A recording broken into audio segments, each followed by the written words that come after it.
Yeah. What do we have here? We have a brand new boiler, gas condensing boiler, premium, and we have a very old system in a house which is maybe, I don't know, 50 years old, 70 years old, something like that. It has a lot of existing radiators, existing piping, and in this small place there used to be a floor standing boiler, actually over there. Floor standing boilers, natural gas fired also with a chimney, and then more or less where this is, I'll show you pictures, we had a tap water heater system. And since both systems were working fully independently and the people were complaining about too high bills for their comfort, they decided a few weeks ago to install a brand new boiler. And a plumber came along and installed this new system. The owner of the house is trying to make some modifications over here. Actually, we'll give you a few shots of how it was before, but presently he's doing some brand new wall insulation and trying to make this look completely new. So probably in a few weeks from now, I have to take care because there is still some electricity hanging out of the wall. But in a few weeks from now, the whole system will be completely renewed, and it'll be looking bright and shiny over here. These people got to know me, and they were wondering whether that brand new boiler was installed in a proper way. So I came to have a look at it, and I tried to do some inspection, and apparently everything has been done really according to the rules. It's been nice, sleek, well fitted, every pipe is running straight, top quality machine over here. However, there is a few remarks. One of the remarks is this thing has got a built-in expansion tank for pressurization. Now that is okay in itself. For the boiler, it's okay for an apartment, it's okay for a small house, but in this house there are probably, I haven't counted them yet, 12 to 15 radiators, some of them quite large, which would indicate a potential problem with the size of the built-in expansion tank. Actually, almost all built-in expansion tanks, pressurization tanks in wall-hung boilers are too small. Now that then causes another problem. Sometimes people will have to top up, put some extra pressure on, and after some time, it may take 2 years, it may take 5 years, they will come into a vicious circle of having to repressurize, sometimes even venting, repressurization, venting. That'll induce corrosion, and then this brand new beautiful costly thing will be ruined in a period of time which is way too short. That's a real pity. So I would advise them to install an additional expansion tank, which they will probably be doing over there on the wall, or maybe here beside the boiler, depending where he wants to put some extra furniture and racks and things to stuff to put old paint and I don't know what on. The second remark is that this system, and we'll show you afterwards, may contain a lot of dirt because it's an old system. It has been corroding in the past, so very probably there will be rust deposit and maybe magnetite deposit, and that in itself is not a real problem for the radiators. It's not a problem in itself for the pipes, but it is potentially a big problem for the inside of this beautiful new piece of technology, which is not made to digest magnetite and rust. This thing is made for water and not for dirt. So I would recommend very strongly to put in the return pipe here, to put a dirt trap, potentially a magnetic dirt trap, or at least a filter, to make sure that all the magnetite and the rust and the dirt which is contained in the system will not enter this beautiful new boiler. Now that's, in my view, something the installer should have done from the very beginning. So in these pipes, in the next version, you will have a dirt separator, potentially also an air separator, and that's about it. And then there's one last thing, of course. in my view, the last but not the least important, and that could be a corrosion detector, a monitoring system, that if there is a problem in the future because of whatever, human mistake, lack of pressurization, or something else which goes wrong, in a very short period of time, this costly new thing could be ruined because of corrosion. And that corrosion monitoring system, rather cheap but very effective, would timely warn and tell the user that there is a problem and that he can prevent by doing something about it, finding the cause, and in time adjust things so that there would be no costly, unnecessary repairs and emergency matters. So we'll come back to you and show you then afterwards, when everything has been done properly, how it looks after the corrections. Okay, so we were talking about the inside of this beast, and there is not much inside to see like this.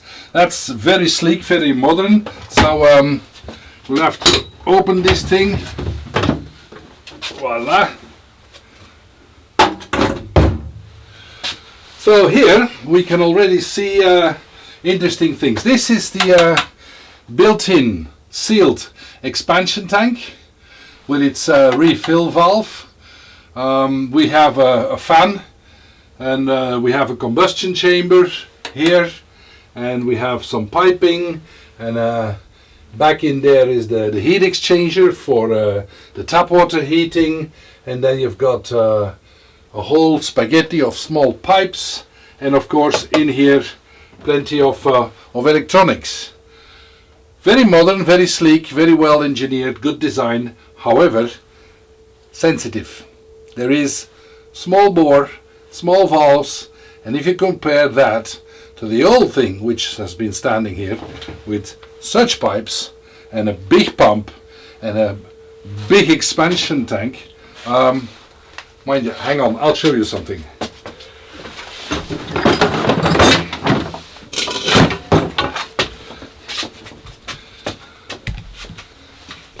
This was the former expansion tank for this house, and this is the new one.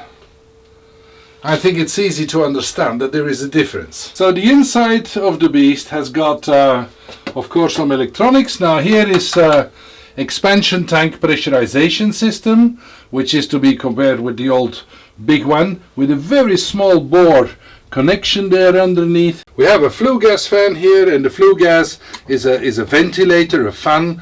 The air will be drawn in here and then goes through this duct in the fan, and this goes into the combustion chamber where the air and the gas is mixed and then burned to be heated. And then we have connections like here, and the one in the back over there. What are the pipes that will then come out of the combustion chamber and have the water being heated up. Interestingly, in the back here, difficult to see, you see a rectangular thing. That's the heat exchanger, and the heat exchanger is used to produce domestic hot water for your bath and your kitchen sink, etc., which is produced by means of central heating water that's been made in the boiler. The inside of the heat exchanger tends to clog up because of its very tiny water channels. We'll find out about that later, show you some diagrams, etc. So we'll close the thing again.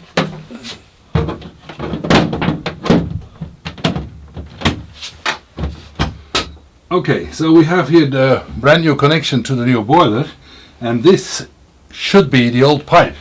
So let's find out. Yep, that's where we have the old connection. So this pipe goes to the radiators in the house. One can tell the difference in diameter.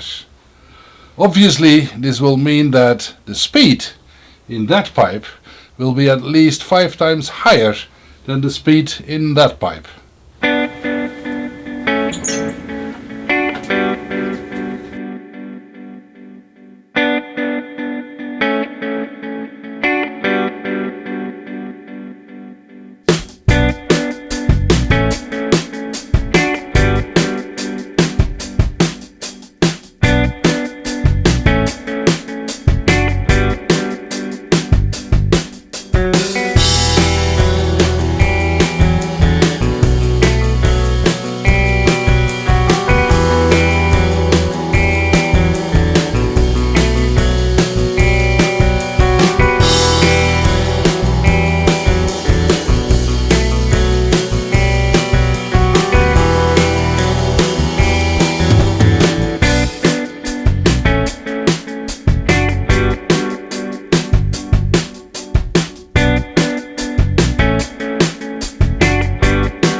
hadden hier dus een installatie, splinternieuwe ketel, splinternieuw systeem en geen vuilafscheider.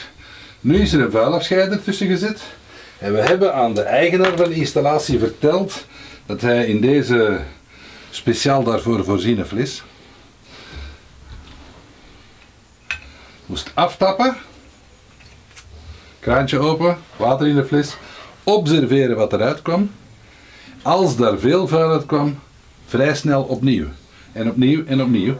Tot de hoeveelheid vuil die eruit komt, na een dag, na 2 dagen, na een week, na 2 weken, 0 is. Er is nu een paar dagen niet meer aan bewogen. We gaan eens kijken wat eruit komt.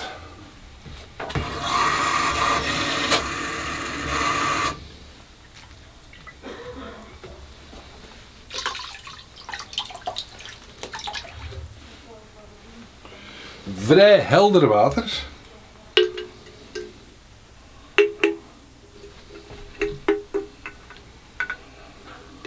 Wel nog veel lucht in het water. Het systeem is dus nog niet goed ontlucht. Sommige mensen denken dat dit kalk is. Heeft niks met kalk te maken. En dat is vooral goed te zien aan het feit luchtbellen stijgen. En je ziet dus de lucht in de fles langzaam, net zoals bij spuitwater, maar hier dan nog veel fijner, zie je dus naar boven gaan.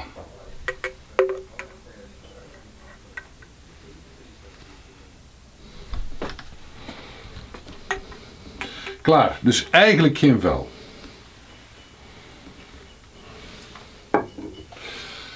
Deze heeft dus goed zijn werk gedaan. Hier hoeft nu verder niet meer aangekomen te worden. Ik kan dit helemaal gerust laten. Tot er ooit, binnen een jaar, binnen 10 jaar, aan de installatie zou moeten gewerkt worden om een of andere reden. Dan zou het kunnen dat het vuil wat in het systeem zit weer terug opgedwarreld wordt. En we willen niet dat dat in die nieuwe mooie ketel komt. Dus dan moet die vuilafscheider weer terug in de gaten gehouden worden.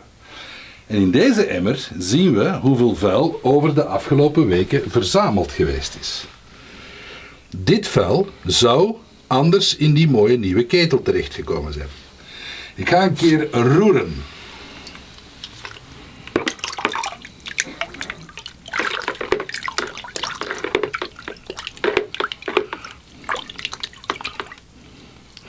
Valt blijkbaar nogal redelijk goed mee.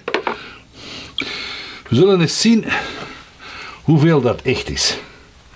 Dit is een heel krachtige magneet. Ik heb er zo 2 bij.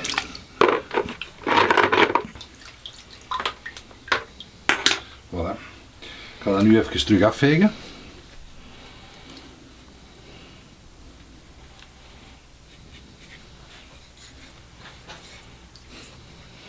Dit zou anders in de ketel gezeten hebben. De risico is een bolkraan, dus als we die dwars zetten, is de installatie afgesloten. Nu kunnen we het expansievat leeg laten. En dat is handig om de voordruk van het expansievat te meten.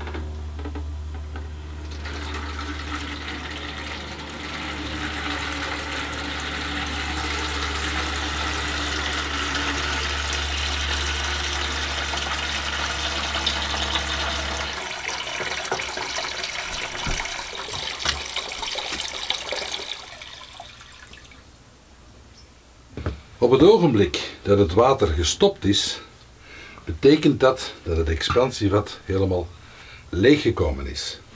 De balk die hierin zit, is dus van gevuld naar minder gevuld op de duur helemaal leeggekomen. Het is de enige moment waarop we de voordruk van het expansievat kunnen meten.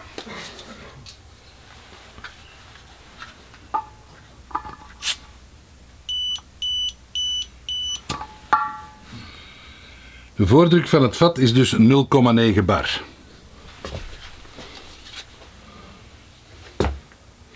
De voordruk was 1 bar. Kan een foutje op de manometer zijn, zullen we moeten in de gaten houden. Misschien is de druk effectief al een beetje gedaald. Dus dat gaan we er nu opschrijven. We zijn vandaag 23 oktober.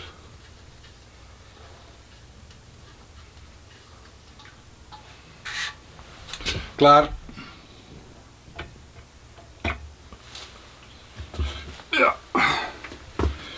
Nu gaan we deze uitlezen.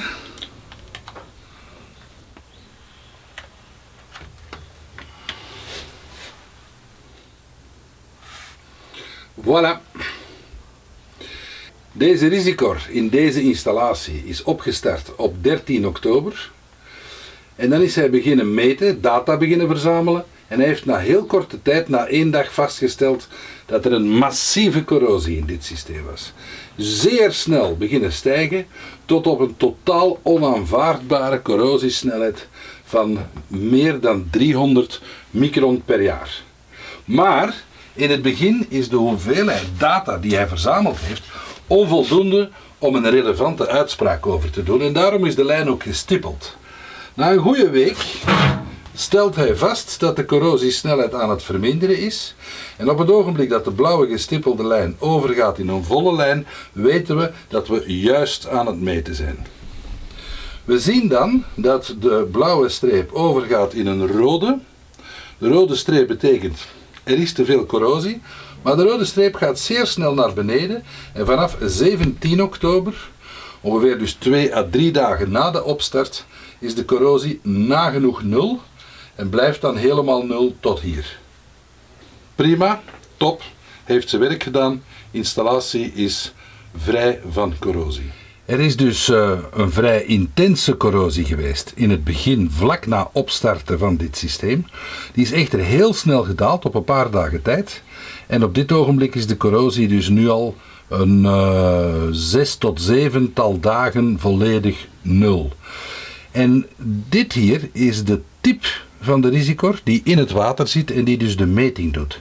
En hier kan je dus vrij goed aan zien, er is een minuscule corrosieafzetting op deze tip, maar die is zo klein dat het eigenlijk verwaarloosbaar is.